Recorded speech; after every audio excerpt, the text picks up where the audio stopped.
el punto de partida es la obligación del Estado de proteger la vida, y esto no podemos dejarlo nunca de lado. ¿Por qué? Porque el derecho a la vida, digamos, lo que dice la teoría de los derechos y todo lo que es el pensamiento constitucional desde la Segunda Posguerra Mundial, es un derecho que no implica solo una acción de defensa, la prohibición de que el Estado prive a inocentes de la vida, sino que también es un derecho de protección, es decir, un derecho del que nacen obligaciones positivas para el Estado. ¿Obligaciones positivas qué quiere decir? Pues que el Estado tiene que poner normas que protejan la vida, ¿no? Si el Estado quita las normas que tutelan la vida humana, de forma indirecta sería responsable de los atentados contra la vida humana, ¿no? Eso yo creo que no ofrece demasiado misterio, ¿no? Yo creo que, gracias a Dios, la mayoría de la gente no mata a sus padres para heredar, no porque esté castigado por el Código Penal, sino porque vivimos en una sociedad, quiero creer, que todavía no está en eso de vamos a matar a nuestros padres cuanto antes para heredar.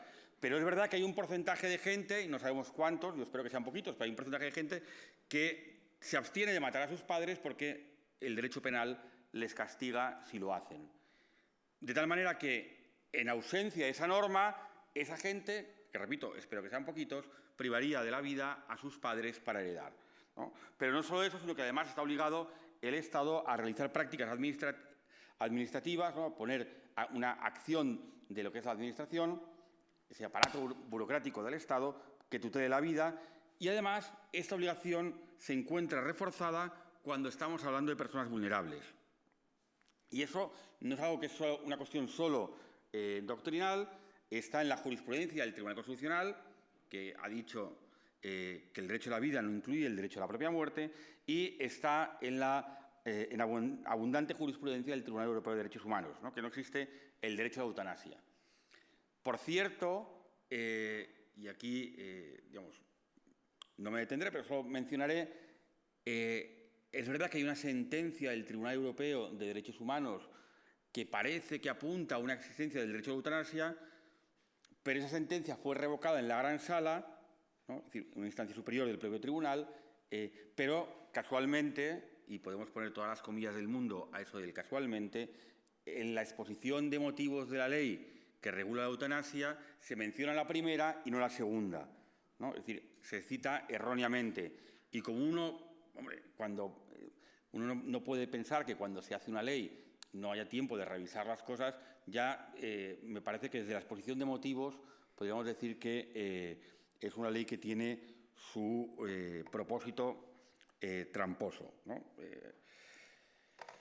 Claro, si se reconoce el derecho a la eutanasia, ¿no? Una práctica que tiene que ser garantizada, como nos ha comentado esta mañana la doctora Pérez Madrid, nos encontramos con una serie de problemas. El primero de ellos es que, claro, entonces, el derecho a la vida, que es un derecho fundamental, el primero de los derechos en el cual no pueden existir los demás, porque sin sujeto vivo no hay derechos, es renunciable, y eso nos lleva a un problema de fondo no menor, y es que los derechos fundamentales nacen precisamente para decir que hay algunos que no pueden dejar de regir nunca, ni siquiera aunque quiera el titular.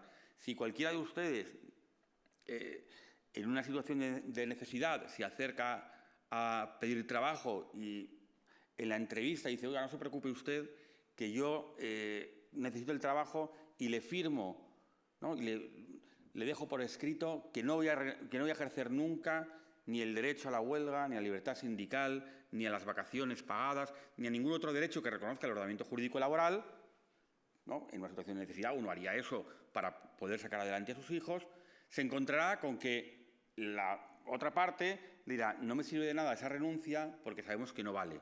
Porque tiene dicho no sé cuántas veces el Tribunal Constitucional que un pacto privado en el que uno renuncia a sus derechos es nulo, no puede desplegar ningún tipo de efectos jurídicos. Y entonces, claro, nos encontramos con algo que no deja de ser paradójico y peligroso por el papel pedagógico que tiene toda norma, y es que es imposible renunciar a las vacaciones pagadas, un derecho que nace del Estatuto de los Trabajadores como concreción del derecho al trabajo que está en la Constitución, pero uno puede renunciar a la vida. Y dice, hombre, pues parece que aquí tenemos un problema de coherencia del sistema de derechos. Segundo, dice, hombre, es que en realidad no se trata, ¿no?, podría argumentarse, de renunciar al derecho, sino de especificar el contenido del derecho. No es que el derecho a la vida no protege la vida en tanto vida, sino la vida digna, equiparada con la calidad de la vida. Y entonces esto nos plantea un problema, y es porque, claro, si lo que se está protegiendo es solo la vida digna, nos encontramos que cuando el sujeto es sano, fuerte, productivo, tiene una protección integral de su vida, el ordenamiento le respalda al 100%, pero si empieza a fallar en alguna de estas categorías, su protección, por tanto, la tutela, el acompañamiento que le hace la comunidad política es gradual y va bajando, lo cual tiene un efecto de señalar desde el poder, y eso es especialmente preocupante, que hay vidas que merecen la pena ser vividas y vidas que no merecen la pena ser vividas. Y, por tanto, aquel que está en la categoría de las vidas que no merecen la pena ser vividas es un sujeto que merece menor protección. Bien, además aquí nos encontramos con una paradoja de la autonomía, ¿no? Y es que a los vulnerables, y yo creo que si hay algo que nos ha quedado claro en las intervenciones de la mañana, especialmente las que han realizado profesionales sanitarios que están en el día a día y que acompañan a las personas que se encuentran en esta situación, es que quien se acerca a solicitar la eutanasia, me ha parecido muy ilustrativa la escalera que nos ha puesto el ponente, ¿no?, de qué es lo que realmente están pidiendo, pero en realidad, o sea, todos estén pidiendo realmente que se les prive de la vida o estén haciendo un llamamiento desesperado para que se les haga caso, se les acompañe, son personas en una situación de desamparo, de vulnerabilidad, de dolor.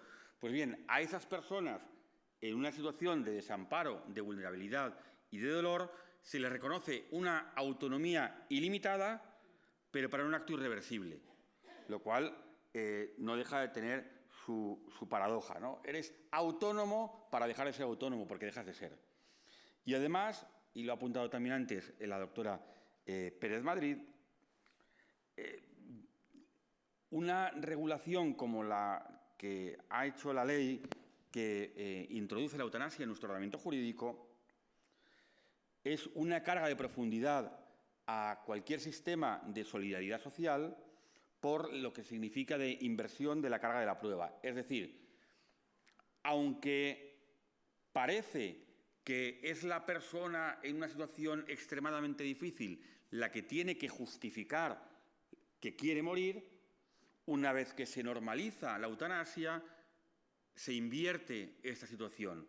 Son aquellas personas que reclaman atención, por tanto, que consumen recursos, que son una carga o una molestia para sus familiares, o lo pueden percibir así, los que tienen que justificar el seguir viviendo. Oiga, ¿cómo que tú, que podrías liberarnos a todos, a tu familia, podrías dejar vacía esta cama que se necesita en el hospital, al sistema de pensiones que ya no da más de sí, que estás consumiendo recursos y sabemos que vas a acabar mal, porque ya te queda muy poquito, ¿cómo es que te empeñas en seguir viviendo? Justifícame el por qué tienes que seguir viviendo. Por tanto, digamos, ponemos a las personas en una situación vulnerable en la tesitura de justificar que quieren vivir. Y eso me parece que desde un punto de vista social es terrible. Es verdad que de momento nos abstenemos de privarles de la vida contra su voluntad. Pero de momento, como nos ha indicado también antes la doctora Pérez Madrid, la experiencia, ¿no?, y esto es una ley prácticamente matemática, allá donde se ha reconocido el derecho a la eutanasia, ha acabado produciéndose un número elevado de, voy a decir eutanasia, no es eutanasia porque no es a petición, de muertes de enfermos en situación difícil contra su criterio, ¿no?, por voluntad de los médicos, por presión del entorno, etcétera, etcétera, etcétera. Y esto aquí.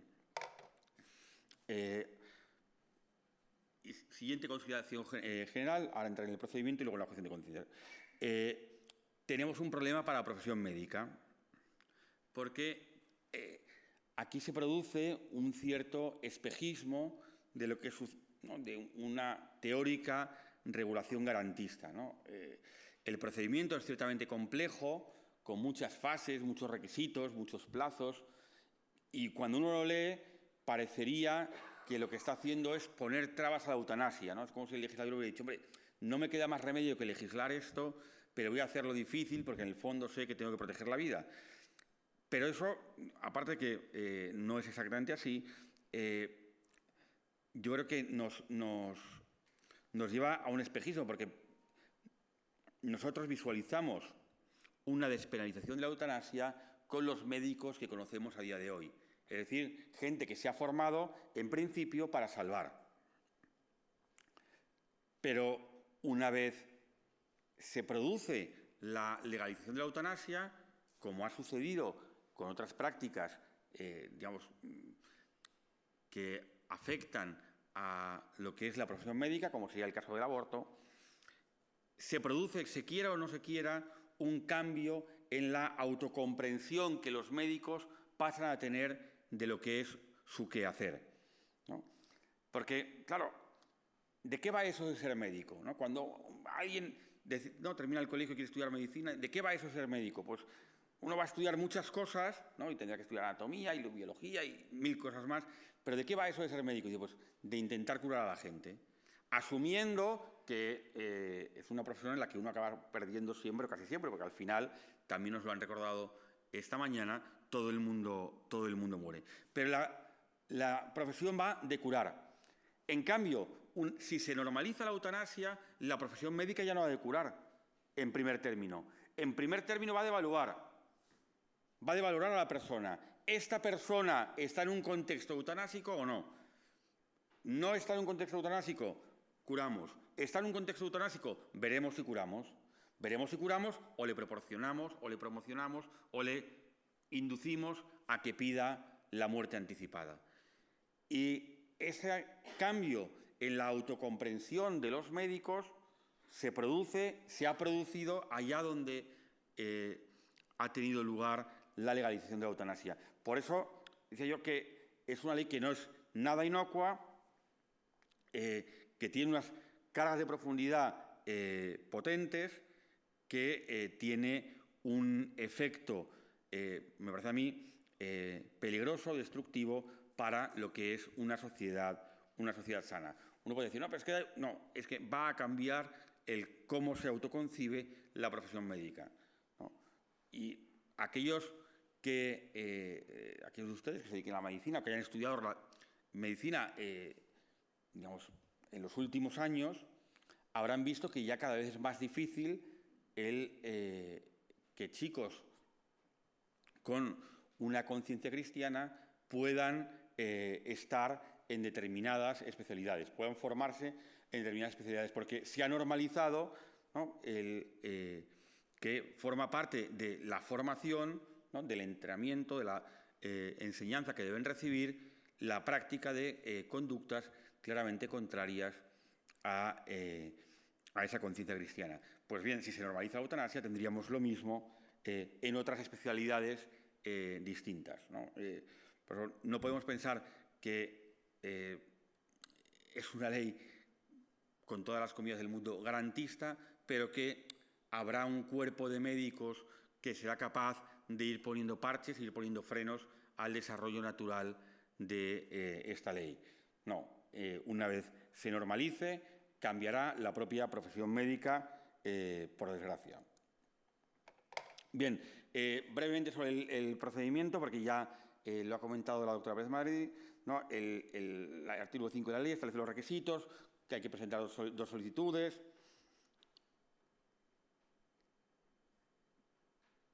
Previendo que solo hay que motivar la denegación, no la aceptación, de nuevo, volvemos a la idea que había avanzado, ¿no? Cómo es la la ley la que va empujando en una orientación determinada, ¿no? Si la ley quisiera ser garantista y pretendiera una cierta asepsia, ¿no? En plan, no puedo tomar partido entre los que quieren proteger la vida y los que no, y establecer un procedimiento, obligaría a motivar, es decir, a explicitar los motivos por los que se adopta una decisión en los dos ámbitos, en los dos platillos de la balanza. Pero no, aquí solo hay que dar razones si se dice no a la eutanasia, no si no si se opta por la vida, por considerar que no concurren los elementos que establece la propia ley, vuelvo a insistir, teóricamente garantista, para proteger la vida.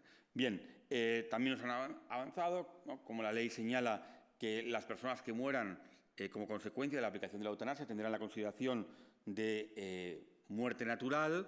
Por tanto, de ahí se deriva la imposibilidad de investigar los excesos e incumplimientos, ¿no? Si una persona ha muerto de muerte natural, no se abre ningún tipo de procedimiento de investigación para ver qué ha pasado. Por tanto, es absolutamente imposible saber si se ha cumplido lo que dice la norma o se ha recurrido a una práctica eutanásica fuera de lo que contempla la norma o contra la voluntad del paciente, ¿no? Se va a difuminar totalmente la frontera que en teoría quiere establecer la ley. Bien, muy rápido, y ahora para entrar en el tema de la objeción de conciencia. Es verdad que hablamos de objeción de conciencia, pero yo creo que en este caso, si somos rigurosos, no deberíamos hablar técnicamente de objeción de conciencia. Y voy a ver si soy capaz de explicarme. Y no es simplemente una cosa de que, no, es que hay juristas que se ponen muy picajosos con los nombres de las cosas, sino que tiene, me parece a mí, su importancia.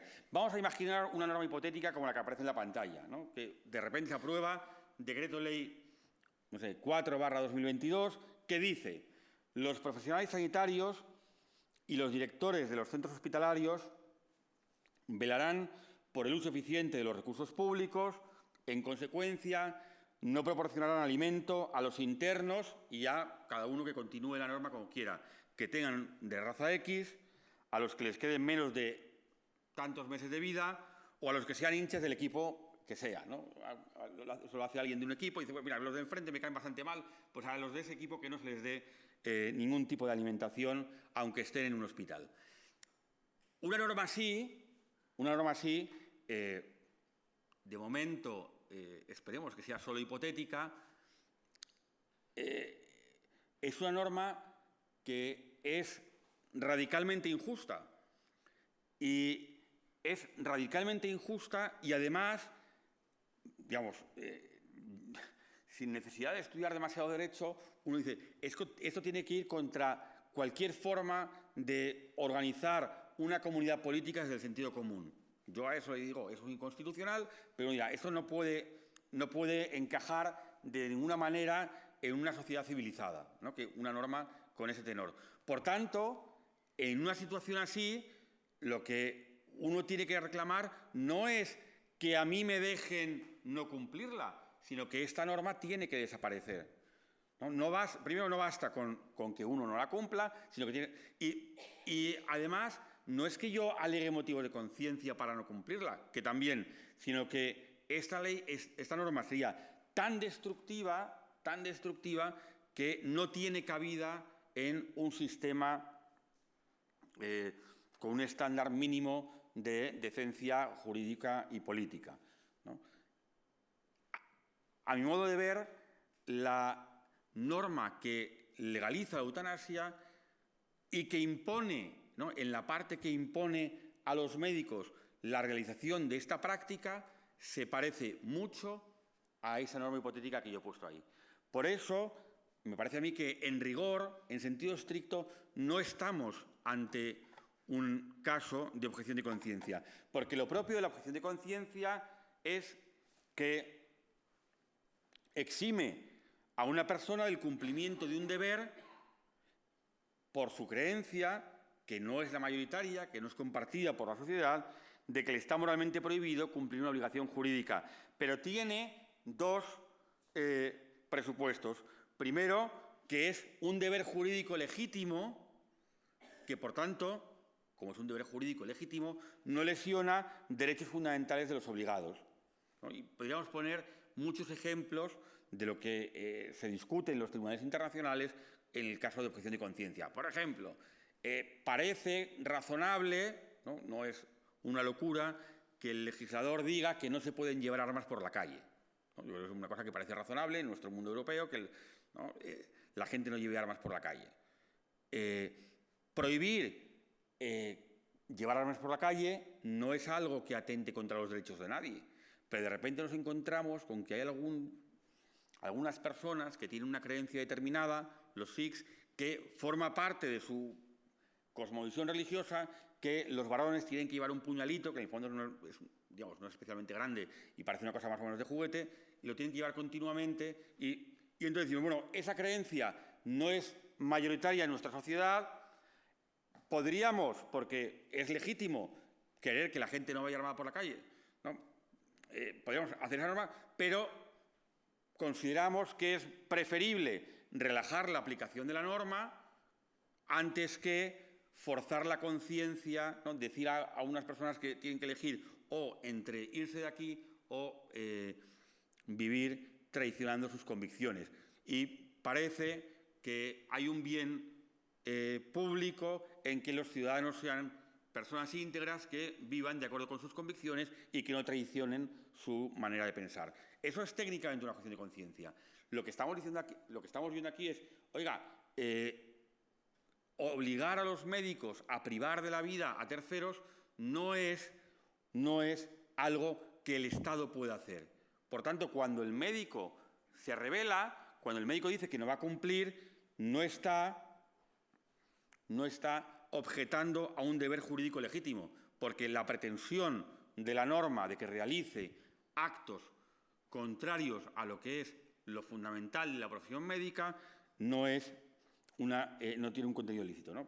Porque el Estado no puede imponer cualquier comportamiento a los profesionales sanitarios, ¿no? Entonces, precisado esto, que parece una obviedad, algo de tiquismiquis, pero yo creo que tiene su sentido, sí que podemos ver algunas cuestiones sobre la objeción de conciencia. Primero, la regulación que hace la ley restringe de un modo desproporcionado la libertad. ¿Por qué? El artículo 16 de la ley señala que podrán objetar, es decir, podrán renunciar a participar solo los sanitarios directamente implicados, no los que pueden tener una cooperación indirecta en la realización de esta práctica. Y que, además, el rechazo o la negativa a realizar la citada prestación es una decisión individual del profesional sanitario directamente implicado en su realización, la cual deberá manifestarse anticipadamente y por escrito. Por tanto, sobre eso volveré después. La ley, yo creo que de una forma absolutamente injusta e incorrecta, excluye la decisión institucional. Para despegar la ley, en Cataluña el Gobierno de la Generalitat ha dictado un decreto ley, el 13/21, y precisando, ¿no?, que se entiende que son profesionales sanitarios directamente implicados en la prestación de ayuda para morir, el personal médico, el de enfermería, el titulado en psicología y el personal farmacéutico, ¿no? Entonces, aquí es verdad que la regulación de la Generalitat no ha sido tan restrictiva como uno podía temer, pero subsiste el riesgo, ¿no?, de aquellos que tienen que participar indirectamente, ¿no? Primero. Segundo, ¿qué queda excluido? Pues todo aquello que es institucional. Las residencias, el personal de apoyo o las instituciones dotadas de ideario, ¿no? La norma, y en los tres ámbitos se pueden plantear problemas. En el ámbito individual se pueden plantear problemas en el caso del personal de apoyo, que no es ni médico, ni enfermería, ni psicólogo, como dice el decreto de la Generalitat. Segundo, las residencias, ¿no? Y aquí yo creo que puede acabar habiendo una batalla jurídica. Uno podría decir, hombre, en la medida en que una residencia no es un centro sanitario, no está obligado a realizar esta práctica, porque la norma va solo a los centros sanitarios, pero cuando uno se encuentra con que hay residencias que tienen una parte medicalizada, pues ya veremos, ¿no? Cómo se puede trazar la frontera. Y yo me temo que acabaremos con discusiones en los tribunales para proteger a las residencias que no quieran practicar eutanasias o que se fomente entre sus internos la práctica de eutanasia. Y también se excluye, ¿no? La norma insiste mucho en que sea individual y no institucional, ¿no? Se excluye a las instituciones dotadas de ideario, es decir, a los centros sanitarios que pertenecen a una congregación o pertenecen, ¿no?, a una persona jurídica que está detrás que quiere, ¿no?, que en ese centro, como proyección de la acción del fundador, ¿no?, una congregación, una orden, una cooperativa de médicos que quieren ser fieles al juramento hipocrático, ¿no?, que ahí no se practique la eutanasia. Yo creo que esto es inconstitucional. Hay una sentencia del Tribunal Constitucional, el del año 96, que sí que reconocía expresamente a los hospitales como lo que se llama técnicamente empresas de tendencia. Es decir, una empresa, ¿no?, que tiene dos finalidades. Una, que es la que comparte con otras empresas que a simple vista son equivalentes, la prestación de un servicio a cambio de una remuneración en condiciones de igualdad, en este caso prestación de servicios sanitarios, pero que junto a esa, digamos, actividad, con todas las comillas que queramos, empresarial, une una finalidad institucional de hacer presente en el espacio público una determinada forma de entender esa actividad empresarial, en este caso, una determinada forma de entender digamos, la práctica de la medicina. Esa sentencia del Tribunal Constitucional del año 96, que nos da algunas pistas de cómo se puede blindar una institución que tenga un ideario, se complementa con dos sentencias relativamente recientes del año 2018 del Tribunal de Justicia de la Unión Europea, en la que viene a señalar cuándo una empresa puede tener un ideario y puede reclamar respeto jurídico de ideario incluso frente a sus trabajadores. Y básicamente pone dos elementos que además me parecen interesantes. Primero, que el ideario tiene que ser público, ¿no? Y aquí me parece que podemos ver esto como una oportunidad para que los centros sanitarios vinculados a la Iglesia pues, den un paso para adelante. Y ahora, pues, como yo no lo voy a querer hacer, en lugar de esconderme y ver si consigo evitar la aplicación de la norma, al revés, tengo que salir a la palestra y decir públicamente, no, es que este hospital nace para atender a los más desfavorecidos y, por tanto, queremos cuidar de manera especial a los vulnerables y tenemos un ideario, un carácter propio que nos define, que implica el excluir la prestación de ayuda para morir a terceros. Y segundo elemento que requiere el Tribunal de Justicia de la Unión Europea es coherencia en la actuación. Una institución no puede reclamar respeto jurídico, ¿no?, que el resto de personas, ya sea personas jurídico-públicas, la administración o personas privadas, sus empleados, tengan en cuenta su ideario, que pasa a ser norma jurídica que rige, que vincula, que ordena el funcionamiento de esa institución, si no se lo cree.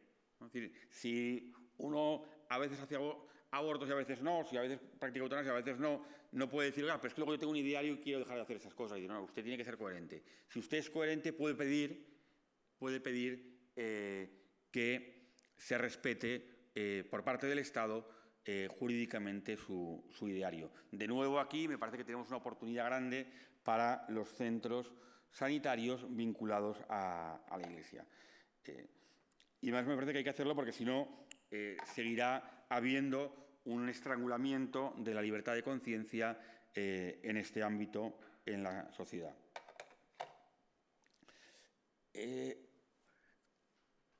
¿Por qué he hecho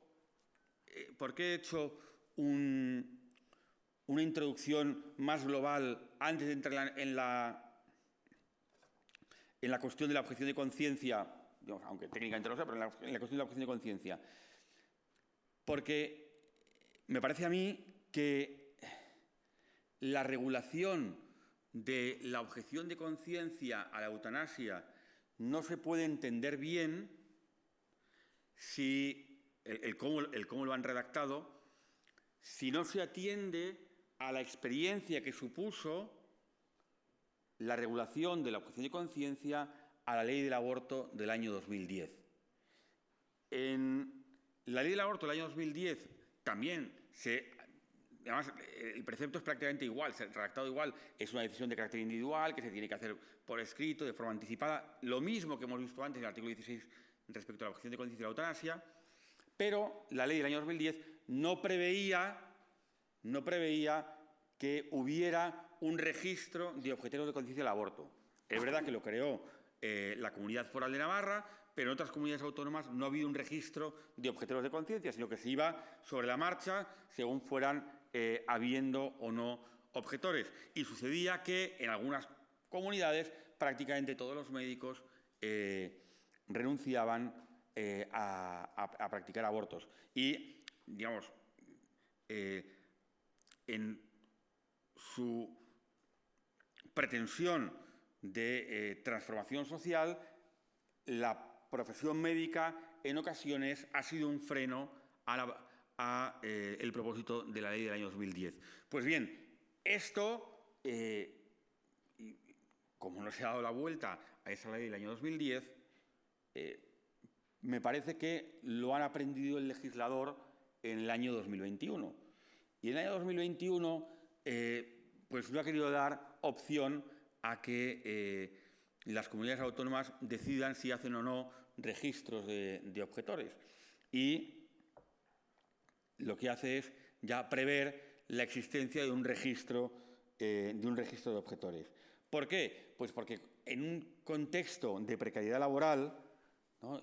Todos aquellos de los presentes que se dediquen a la medicina o a la enfermería saben que desde que uno empieza a trabajar hasta que consigue una cierta estabilidad laboral pasan bastantes años, pues el figurar en un determinado registro, en una lista, por muchas garantías que nos proporcionen de que esa lista es solo para uso interno, tal, pues genera lo que técnicamente se llama un efecto de desaliento en el ejercicio del derecho. Es decir, por si acaso no voy a decir qué tal, no voy a dejar de hacer tal cosa, no vaya a ser que aparezca en una lista y, como todavía no tengo mi plaza, me dejen de llamar, no pueda cubrir una sustitución o acabe teniendo problemas en el futuro. Porque, ¿no?, respondiendo a una de las preguntas de esta mañana, claro, la ley dice que todo centro sanitario tiene que garantizar esta prestación.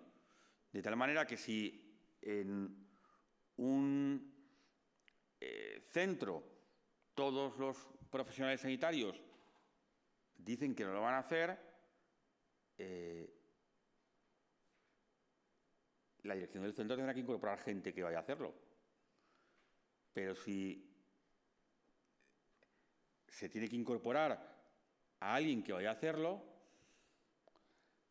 la disposición a realizar eutanasias pasa a ser una ventaja competitiva en el mercado laboral.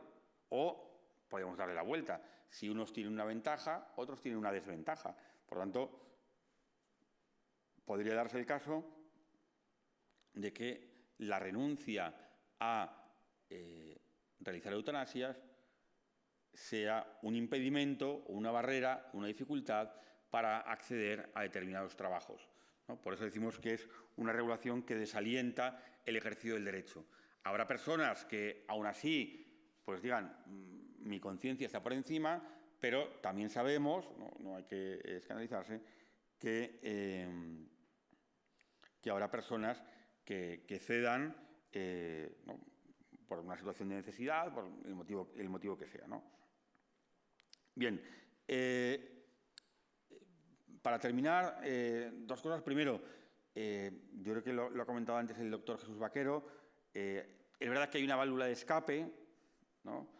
Porque el decreto ley de la Generalitat permite las objeciones ad casum, ¿no? Dice, uno puede no estar en ningún registro y en el caso singular decir que no. Entonces yo creo que lo más razonable es no inscribirse en ningún registro y en cada caso singular decir que no. Entonces, claro, pues qué casualidad que los últimos 46 casos singulares que me han venido he dicho que no. Dejo abierta la posibilidad, ¿no? Como hacen los niños cruzando los dedos, sin que te vean, a que el número 47, pues igual lo vea de forma distinta, pero de momento yo en cada caso singular he visto que no, pero como teóricamente estoy abierto a verlo de forma distinta, no me inscribo en ningún registro, ¿no?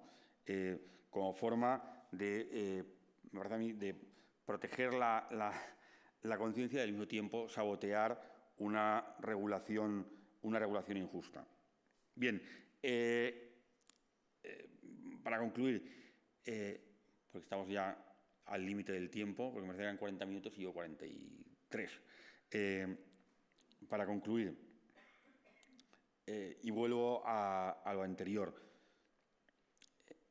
creo que es una regulación sumamente perniciosa para las profesiones sanitarias, que por el papel que tienen las profesiones sanitarias en la sociedad es al mismo tiempo sumamente perjudicial para el conjunto de la sociedad y que, aunque la batalla de la objeción de conciencia pueda ser la primera, ¿no? Es lo más inmediato para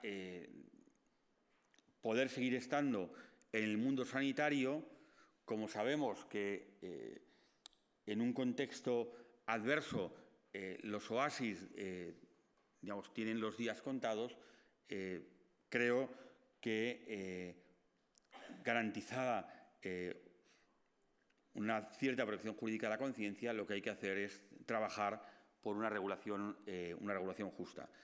Nos parecería indecente, nos parecería extremadamente nocivo vivir en una sociedad que tolerara esa norma hipotética, se deja de la alimentación a las personas de la raza X o de los de equipo no sé qué, o de que le queden tantos meses de vida, me parece que nos tiene que parecer igualmente nocivo e insoportable vivir en una sociedad que fomenta la eliminación de las personas vulnerables. Muchas gracias.